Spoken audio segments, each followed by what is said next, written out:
నా కాళ్ల నొప్పులు ఎంత ఎక్కువగా ఉన్నా భరించగలనేమో కానీ మీరు నా కాళ్ళు టచ్ చేయడం నేను భరించలేనండి. నువ్వు ఇంకొక మాట మాట్లాడితే నా మీద ఒట్టే.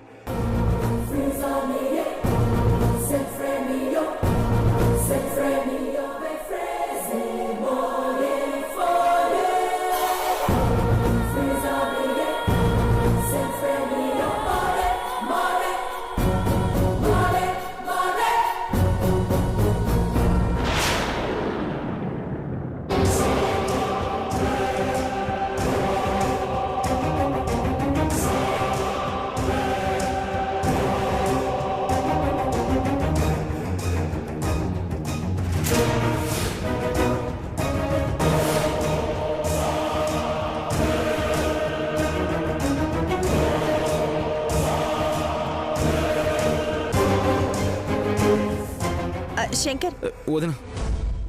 సారీ శంకర్, మీ ఇద్దరికి పెళ్ళైందన్న విషయం మర్చిపోయి ఎప్పుడు వచ్చినట్టుగానే లోపలికి వచ్చేసాను. పర్లేదు వదినా. నేను వద్దని బ్రతిమాలేనక్క, తప్పని కూడా చెప్పాను. నా కాళ్ళు బాగా లాగుతున్నాయని ఎంత చెప్పినా వినకుండా నా కాళ్ళు పడుతున్నారు. పరిస్థితిని బట్టి భర్త భార్య కాళ్ళు పట్టుకోవడం తప్పే ఉంది దాక్షాయిని. శ్రీకృష్ణుడంతటి వాడే సత్యభామ కాళ్ళు పట్టుకోవాల్సి వచ్చింది.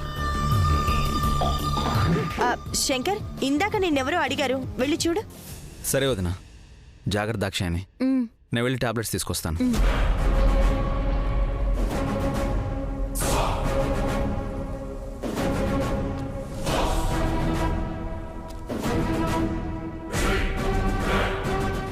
ఏంటి డ్రామా? భార్య వయ్యుండి భర్తతో కాళ్ళు పట్టించుకోవడానికి సిగ్గులేదా? నా శత్రువైన రామరాజు కాళ్ళు పట్టించిన నీకు రిటర్న్ గిఫ్ట్ ఇవ్వడానికి నేనస్సలు సిగ్గుపడ్ను. చూసావుగా, పెళ్ళైన రెండో రోజే నీ మరిదితో కాళ్ళు పట్టించాను. ఇలాగే శంకర్ని జీవితాంతం నా కాళ్ళ దగ్గర చెప్పులా పడుండేలా చేస్తాను. గాడిద కాళ్ళు పట్టుకున్నంత మాత్రాన వసుదేవుడి విలువ ఏం తగ్గిపోలేదు.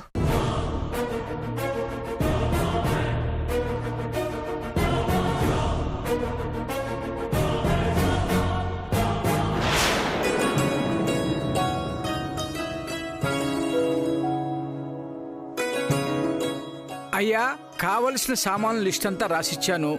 కొబ్బరికాయలు మాత్రం రాసిన దానికంటే 5-6 ఎక్కువే తెప్పించండి. కథ విన్నవారు స్వామివారి కొబ్బరికాయ కొట్టడం శుభప్రదం. అలాగే పంతులు గారు. మీరు సీతమ్మ గారు కలిసి ఈ కొత్త జంటకి ఇంటి కట్నం కింద బట్టలు పెట్టాలి. అనయ్య, పంతులు గారు ఏదో కొబ్బరికాయలు కొత్త బట్టలు అంటున్నారు. ఏదైనా పూజ? ఇంట్లో పెళ్లి జరిగిన తర్వాత సత్యనారాయణ వ్రతం చేసుకోవాలి కదా, ఆ ఏర్పాట్ల గురించే మాట్లాడుతున్నాం.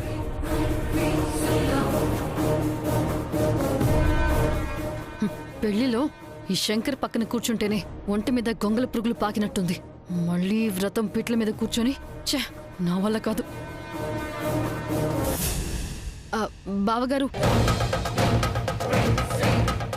మళ్ళీ సత్యనారాయణ వ్రతాలు అవన్నీ ఎందుకు? తర్వాత ఎప్పుడైనా చేయించుకోవచ్చు కదా. ఇది తెలివిగా తప్పించుకోవాలని చూస్తున్నట్టుంది. భలేదానివే దాక్షాయిని. పెళ్ళైన వెంటనే సత్యనారాయణ వ్రతం తప్పకుండా చేసుకోవాలి. ఆ పూజ మహిమ తెలియక నువ్విలా మాట్లాడుతున్నావు. పంతులు గారు, పాపం దాక్షాయిని వ్రతం గురించి తెలియక అలా మాట్లాడుతుంది. కొత్త జంట సత్యనారాయణ వ్రతం చేసుకుంటే కలిగే ఫలితం ఏంటో తనకి చెప్పండి. అమ్మా, సత్యనారాయణ స్వామి చాలా మహిమగల దేవుడు. స్వామివారి వ్రతం చేసుకోవటం వలన ఆయన కరుణా కటాక్షాలు ఎప్పుడు మన మీద ఉంచి మనల్ని చల్లగా చూస్తాడు.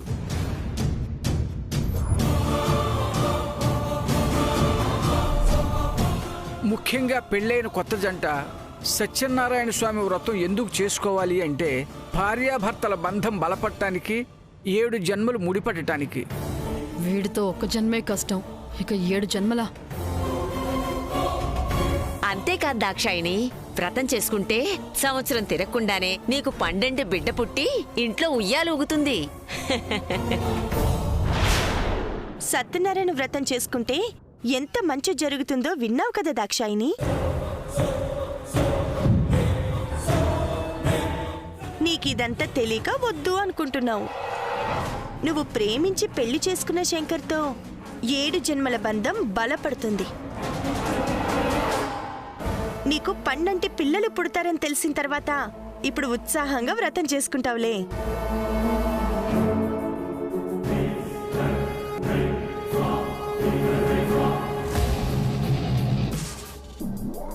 పంతులు గారు, మీరు రాయించిన సామాన్ లిస్ట్ అంతా తెచ్చి పెడతాం. అలాగే వస్తాను రామరాజు. అలాగేనండి. వస్తాను సీతమ్మ. మంచిది.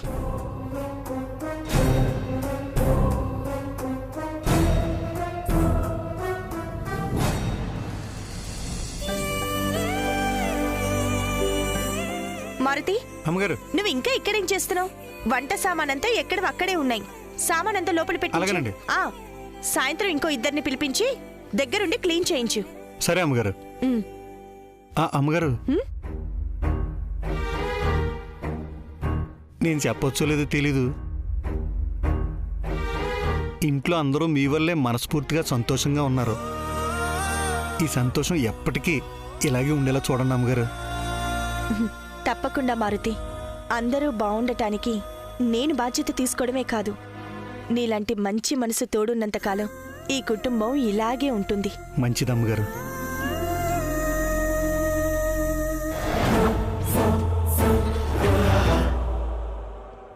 నువ్వు చేసే పనులు నీకు కొంచెం ఓవర్గా అనిపించట్లేదా? ఫ్యామిలీ ముందు నాకు ఒత్తాసు పలుకుతున్నట్టు డ్రామా ఆడుతూ నా నోరు ఎత్తకుండా చేయాలి అన్న నీ ప్రయత్నం నీకు నవ్వు తెప్పించట్లా? అందరి ముందు సత్యనారాయణ వ్రతం చేసుకోవడానికి నాతో కమిట్ చేయిస్తే నోరు మూసుకొని పీటల మీద కూర్చుంటానని అనుకుంటున్నావా? నువ్వన్నదానికి సైలెంట్గా తలాడిస్తాను అనుకున్నావా? వ్రతాలు పూజలు చేసి శంకర్ కాళ్ళకి దండం పెట్టి ఆశీర్వాదం తీసుకుంటాననుకుంటున్నావా? కోడలిగా ఇంటి బాధ్యతని నెత్తిన వేసుకుని రామరాజు ఫ్యామిలీని అంటిపెట్టుకుని ఉండడానికి నేనిక్కడికి రాలేదు. ఐ రిపీట్, ఈ కుటుంబంలో ఉన్న సంతోషాలకి మంట పెట్టి బూడిద చేయడానికొచ్చాను. జరగదు సీత, నువ్వనుకున్నట్టు సత్యనారాయణ వ్రతం జరగదు. ఈ దాక్షాయిని జరగనివ్వదు. దాక్షాయిని, నేను ఈ ఇంటి మంచి చెడులు చూసే రామరాజు గారి భార్యని మాత్రమే కాదు, స్కూల్ టీచర్ నన్న విషయాన్ని నువ్వు మర్చిపోతున్నావు. నాకు పిల్లలకి పాఠాలు చెప్పడము తెలుసు, చెడు ఆలోచనలున్న వాళ్ళకి గుణపాఠం చెప్పడము తెలుసు. ఆహా, నిజమా? పిచ్చిదానా, క్లాస్ స్టూడెంట్స్ బుద్ధిగా ఉంటే బుజ్జగించి అర్థమయ్యేలా పాఠం చెప్తాను. అదే మొండికేస్తే బెత్తెన్ తిరిగేసి బుర్రెకెక్కేలా చెప్తాను. అంతేకాని ఒక్క స్టూడెంట్ వల్ల క్లాస్కి చెడ్డ పేరు వస్తుందంటే మాత్రం చూస్తూ ఊరుకోను. బెత్తం తిరిగేస్తే భయపడి నువ్వు చెప్పింది చేసే స్టూడెంట్స్నే ఇప్పటిదాకా నువ్వు చూసుంటావు. కానీ నాలాగా ఎదురు తిరిగి అనుకున్నది చేసి టీచర్ తలకే బొప్పి కట్టించేవాళ్ళు నీకు తగిలుండరు. ఇప్పటిదాకా నీదే పై చేయని కాన్ఫిడెన్స్తో ఉన్నావేమో. ఇక నీ ఆటలు సాగవు. నువ్వు వేసే ప్రతి అడుగుని నేను తిప్పికొట్టి నా పగ సాధించుకుంటాను. నా అడుగుకి అడ్డు తగిలితే బోర్లా పడిపోతావేమో, చూసుకో. చూద్దాం.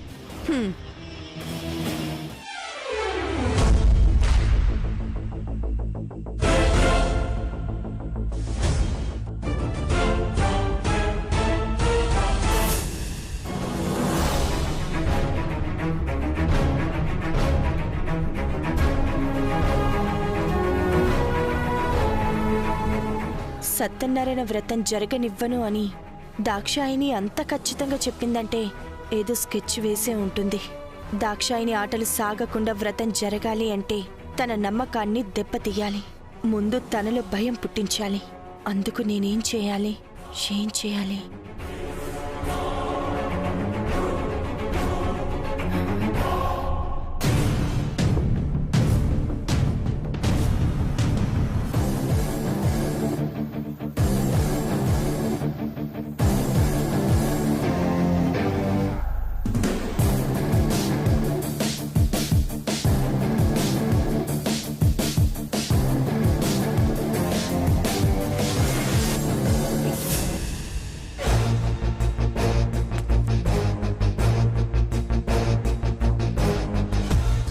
అవును, ముల్లుని ముల్లుతోనే తీయాలి, చెడుని చెడుతోనే లొంగ తీయాలి. నేను అనుకున్నది చేస్తేనే దాక్షాయిని మైండ్ బ్లాంక్ అవుతుంది.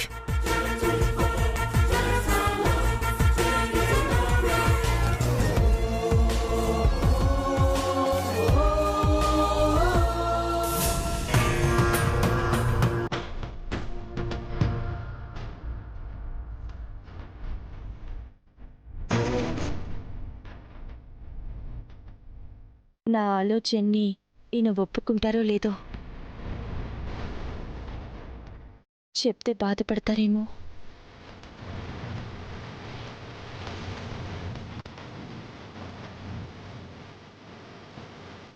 సీత, ఏంటి ఆలోచిస్తున్నావు?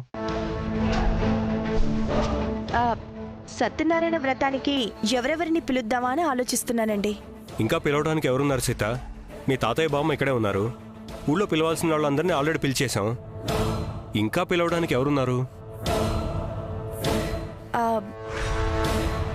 అంటే అది వాళ్ళని పిలిస్తే మీరేమంటారో అని. నాకు చెప్పడానికి అంత సంశయం ఎందుకు సీత? పర్వాలేదు, చెప్పు. చక్రపాణి ఫ్యామిలీని పిలవాలి అనుకుంటున్నానండి.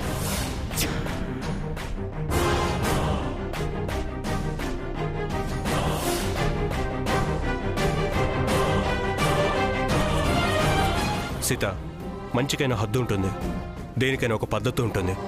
చక్రపాణి ఎలాంటి వాడో నీకు తెలుసు కూడా. వ్రతానికి పిలుద్దాం అనడంలో నీ అర్థం ఏంటి?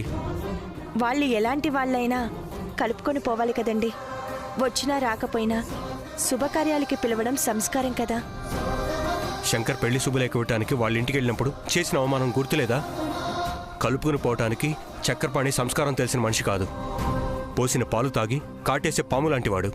అది కాదండి సీత, దయచేసి ఇలాంటి విషయాల్లో నన్ను కన్విన్స్ చేయాలని చూడొద్దు.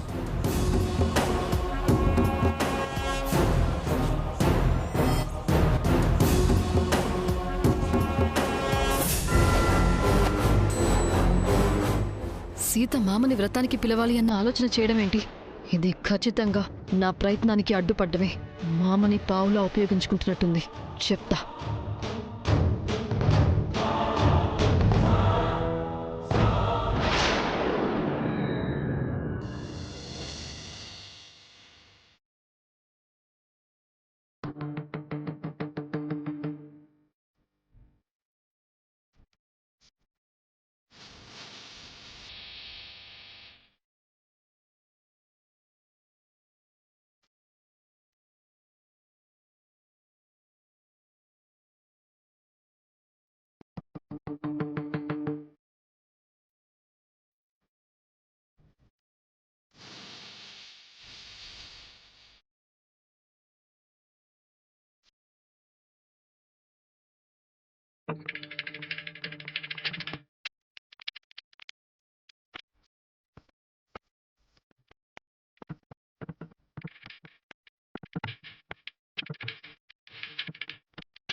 చూసింది చాలు, మువ్విటివ్వు.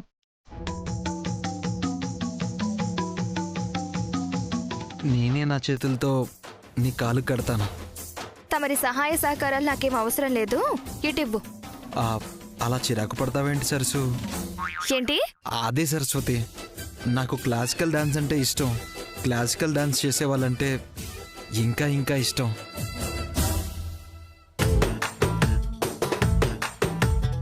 కళలంటే ఇష్టం ఉన్న నన్ను డాన్సర్ కాబట్టి నువ్వు కూడా ఇష్టపడి ప్రోత్సహించాలి. ఏంటి? అబ్బా, ప్రతిదానికి అలా సీరియస్ రియాక్షన్స్ ఇవ్వకు. కళలంటే ఇష్టం ఉన్న నాలాంటి అభిమానిని, నీలాంటి కళాకారులు అప్పుడప్పుడు ఇలా కాలికి మువ్వలు కట్టించుకుని ఎంకరేజ్ చేయాలి. అప్పుడే కళలకు విలువ పెరుగుతుంది. కళమ్మ తల్లి నిన్ను ఆశీర్వదిస్తుంది. ఈ ఒక్కసారికి కడతాను ప్లీజ్ ప్లీజ్. శ్రవణ బాబు గారు సరస్వతమ్మను ప్రేమలో దింపడానికి చాలా తిప్పలు పడుతున్నారండి. చూస్తున్నా ఆ, మాట్లాడవేంటి సరసు? అదే సరస్వతి ఇష్టమని చెప్పొచ్చు కదా. ఎక్స్ట్రాలు చేస్తున్నావేంటి? అయ్యో అపార్థం చేసుకోకు సరస్వతి. నీ అభిమానినైనా నాతో కాలికి మువ్వలు కట్టించుకోవడం ఇష్టమని చెప్పమంటున్నాను. ప్లీజ్ సరస్వతి. కట్టేదాకా వదిలేలా లేడు. కట్టించుకుని వదిలించుకోవడం మంచిది. ప్లీజ్. సరే.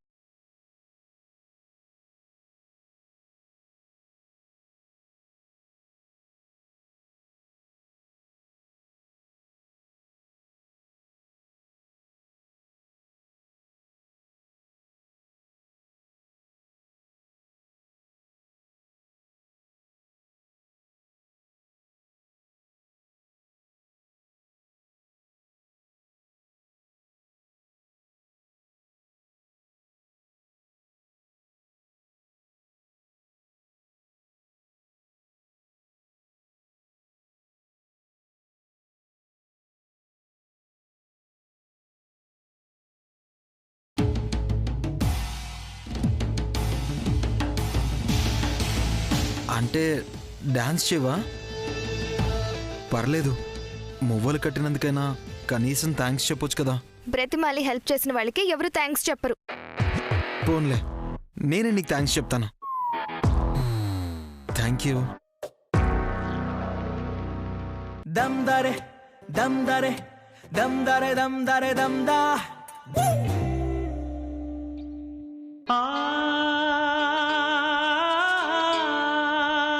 కొత్తగా రెక్కలొచ్చెనా గూటిలోని గువ్వ పిల్లకి మెత్తగా రేకు విచ్చెనా మెత్తగా రేకు విచ్చెనా. ఆపండి. ఆపండి శ్రావణ బాబు గారు. మీరేంటండి నానిబాబు గారు? శ్రావణ బాబు గారు ఏదో సరస్వతమ్మ గారితో మురిసిపోయి పరిసరాలు మరిచిపోయి చూసేసుకుంటుంటే మీరు పాట పాట డిస్టర్బెన్స్ చేస్తారేంటండి? చచ్చా, అదేం లేదురా. అదేం లేదనడంలోనే ఏదో ఉందని అర్థమవుతుందిలే అన్నయ్య. పోరా. ఇండైరెక్ట్ గా ఇష్టం అని చెప్పడం, మువ్వలు కడతానని రిక్వెస్ట్ చేయడం అంతా చూస్తూనే ఉన్నాంలే. సిగ్గుపడిపోతున్నారు. శ్రావణ బాబు గారు సిగ్గుపడిపోతున్నారు. కొంచెం సిగ్గు దాచిపెట్టుకోండి. శ్రావణమ్మ గారు మీ ప్రేమ ఒప్పుకున్నప్పుడు పనికొత్తది. శంకర్ బాబు దాక్షాయణములు ఇలా ప్రేమించుకుని అలా పెళ్లి చేసుకున్నారు లేదో, ఇంట్లో ఇంకో ప్రయాణం మొదలైపోయింది. తొందరలోనే మన ఇంట్లో మంగళ వాయిద్యాలు మోగబోతున్నాయి. ఏమంటారు నానిబాబు గారు? మోగితే బానే ఉంటుంది, కానీ వచ్చే వదిన వల్ల మన ఫ్యామిలీ డిస్టర్బ్ కాదంటావా? మీరొకరు నానిబాబు గారు ప్రతి దానికి భయపడతారు. అది సరే కానీ శ్రావణ బాబు, మీరైతే సరస్వతమ్మ గారిని మనస్ఫూర్తిగా ప్రేమించినట్టే కదా? మన వల్ల సరస్వతి మ్యారేజ్ చెడిపోయిందని ముందైతే జాలుండేది, కానీ క్రమంగా సరస్వతి అంటే ఇష్టం ఏర్పడింది. ఆ ఇష్టం ప్రేమగా మారింది. తననే చూడాలనిపిస్తుంది, తనతో మాట్లాడాలనిపిస్తుంది, ఒంటరిగా కూర్చుని తన గురించే ఆలోచించాలనిపిస్తుంది. కానీ నా ప్రేమని సరస్వతి ఒప్పుకుంటుందో లేదో. నీకేం తక్కువ బాబు, తప్పకుండా ఒప్పుకుంటుంది. అయినా మీ ఇద్దరిని కలపడానికి ఈ మారుతి ఉన్నాడు కదా, మీరు పాట వేసుకుని చెప్తాను. మీరు సంతోషంగా ఉన్నాడు బాబు. సంతోషంగా ఉండండి, నేనున్నాగా. మా అన్నయ్య పెళ్లి కొడుకా, మా అన్నయ్య పెళ్లి కొడుకా. పెళ్లికలు వచ్చింది కదా.